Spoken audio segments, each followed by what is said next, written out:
Some things and facts to know about Noonan syndrome. Noonan syndrome is a genetic mutation.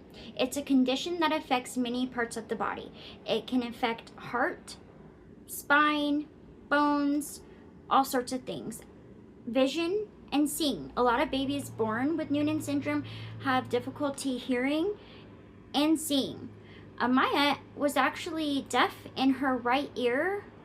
We don't know what happened. She would not respond to sound. She had tests in the NICU twice, once, when she was born, once before she left, still nothing. And then about 4 months later, we had another test done and she showed that she had hearing in that ear. So that was really cool.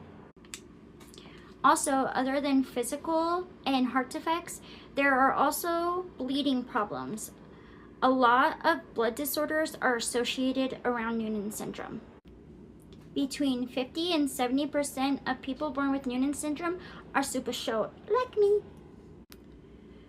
Most children born with Noonan syndrome have normal intelligence, but some, as they get older, suffer from intellectual disabilities and learning disabilities, and some have behavioral disabilities starting from very young.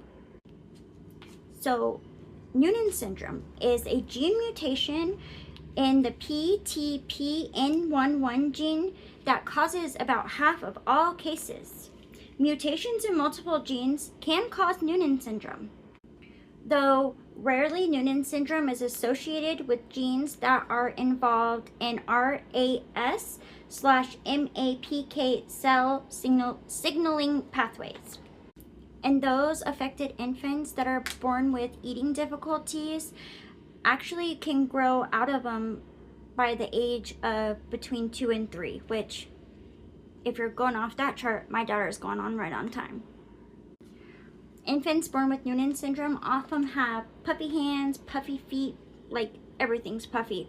And it's just a thing of water buildup. And usually the water buildup is related to whatever heart defect that baby was born with. Some people with Noonan syndrome will develop cancer because of the blood disorders that are associated with Noonan syndrome, like leukemia.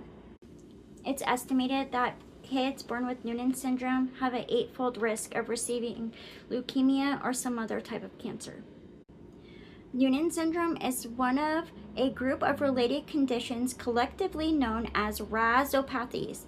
These conditions all have similar signs and symptoms and are caused by changes in the same cell signaling pathway.